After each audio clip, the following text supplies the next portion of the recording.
Hey everybody, it's Katrina Russell again. I hope you are all staying safe and healthy. Speaking of which, this is not something on my usual topic, but I wanted to tell you about what happened this weekend. Or this week, I should say. So last Wednesday morning, my son and I woke up to a bat in the house. I don't really know if it was in our room or not, because I was not the first person to see it. My son was. He told me about it. I was in the bathroom getting ready, and he came running up to the bathroom, as little boys do, and was like, "Mama, there's a bat." And I was like, "Oh, goodness, where is it?" We get bats in the house a lot, but normally we see them come in, so we know what they've been up to. This time we did not. So this time it was just, it's in the hallway. Okay, go in your room, shut the door. That way the bat can't bite you. No problem. So I come out of the bathroom. I'm thwacking it with a broom. I finally get it out the house. I think it's fine. So apparently it's not fine. So I post on Facebook, like you do, the picture of the bat that I took. And my friend said that if you wake up with a bat in your room, you should just assume that you've been bitten or scratched, and that you should go to get rabies shots. So I called his pediatrician, my son's pediatrician, and she was like, "Oh, I'm sure it's fine. There's no rabies around here. I'm sure it's fine. No problem." So by the time that happened, it was Thursday. So I did all my Google research, and I now know more about bats and rabies than I ever could imagine. So apparently, the most common way people get rabies is from bats, because they carry it a lot, I guess. But only 1/10% of bats actually have rabies. And of the ones that come into the house that they bring to animal control or whatever, who cut them open and decide whether or not they have rabies, only 6% of those bats have rabies. And this bat seemed fine. He was flying. He wasn't really attacking. He wasn't really aggressive. He was trying to avoid me. He flew fine. He didn't seem sickly. I thwacked him a bunch of times to get him out, and he was still flying. He flew away at the end. So I was like, all right, I think we're good. Plus, there was no scratch or bite marks that we could see. Then Friday came. Now, mind you, this happened Wednesday. So now we have Thursday and Friday. So we're coming up on, so now it's been 2 days. And rabies can set in anywhere from a couple of days to like years. It's a weird thing. It depends on how long it incubates in your system. But I know it can start to incubate and start to show symptoms in as few as a few days, as little as a few days. So I was sitting there. I was going to get my oil changed, looking at my Facebook, as people do. And there was a post from my town saying that same Wednesday morning, around the same time, a rabid raccoon was dropped off at the local animal shelter.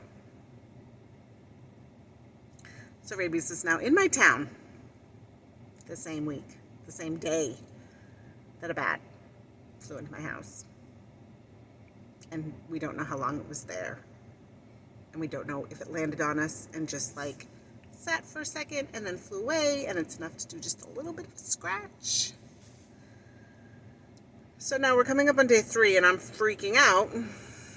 And so that night we went to the hospital, and we talked to those doctors, and the doctor said, better safe than sorry, because once there's symptoms, there's no coming back. You're dead. Once symptoms show up, which I knew from a house episode, because, where else do I get medical information but house episodes? So I knew this, and it was one of the things that always freaked me out about rabies. So once symptoms of rabies start to occur, it's already entered your central nervous system. There's no going back, and there's like like a 99.9% chance you're gonna die. Like a couple of people have lived through it, but like literally a couple. So my 7-year-old son and I had to get a plethora of shots, because the rabies shots are not just like, here's a shot, have a nice day, like they do with your dog. No, no, no, no. If you've been exposed to it, which we weren't sure if what we were or not, then you have to get a hemoglobin thing, which is basically they take the plasma of people that have already gotten over rabies. They've already had the vaccines, they've already done the whatever. And so it has the immunity in it, and they put that, it's basically how they make the vaccines in the first place, but this is like a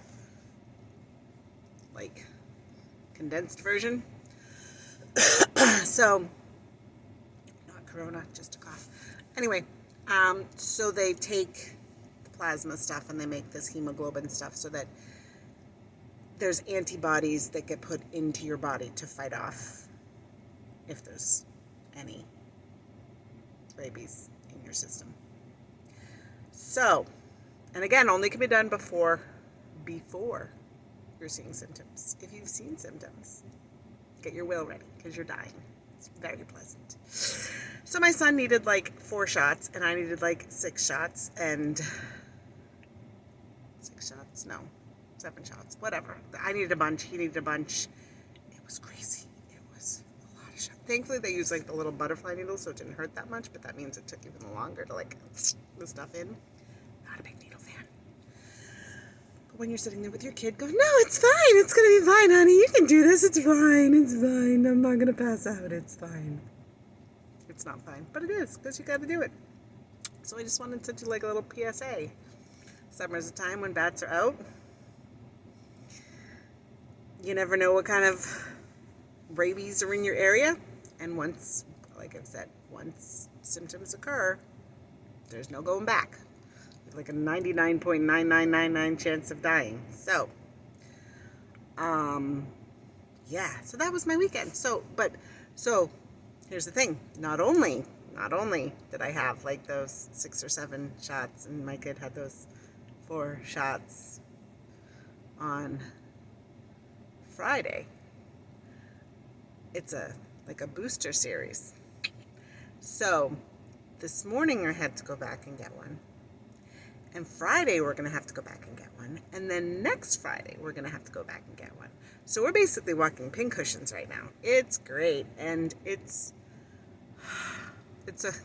one of those things like, girls can identify with this. Like, miss your period, but you're starting to feel gross and you're starting to feel this and you're like, okay, these are all the signs I could be pregnant, but there are also all the signs I could be getting my period. Which is it? So right now, I'm having this problem with, I'm feeling tired, I'm feeling achy, I'm feeling all these things, and I'm like, okay, is this, like, was I too late? Like, was it already in my system and am I getting rabies? And so, like, I might as well just, thankfully my will's done. Like, I don't know what else to do. Or is it just like, oh, good, this is just vaccine stuff and I'm going to be fine because they're the exact same things. Thankfully my kid's fine. He's always fine. Vaccines never did much for him, even as a baby. He wasn't the kid that fell asleep. But yeah, I'm like exhausted and achy, and I'm just gonna assume that it's my body fighting through it, because again, we don't know that the bat had rabies. We don't know that the bat had any real contact with us. We don't know anything. But not knowing doesn't get you out of dying. Sorry. Oh, there's a trash. It's like every single time I do a video, there's a trash truck. Yeah, it wouldn't have stopped me from, dying, or my son from dying. And the really scary thing is, so we went to go get the vaccines on the 7th, and the 14th of August will be the 1-year anniversary of when his father died. So the last thing we needed was for me to die. We don't need my little orphan baby. So, yeah, I'll probably do a video on that one later. But, yeah. So we couldn't take any chances. I was not going to live without him. He was not going to live without me. And there's a lot of shots involved. There was a lot of crying involved. Some of it was his, some of it was mine. But there was a lot involved. Begging him to take it, because if he didn't, we didn't know the consequences. So I just wanted to update people. If anybody actually watches these, do you watch these? Because you could like and share. Every once in a while I see views, but no likes or shares or follows or subscribes or anything like that. Yeah. So stay away from rabid animals. Stay away from sickly animals. If you wake up with a bat in your room, assume that you've been bitten. These are all things that scared the bejesus out of me, because seriously, death, a painful, horrifying death is not what I want. So that's it. I just wanted to put that little PSA, and like and share and subscribe, and have a nice day.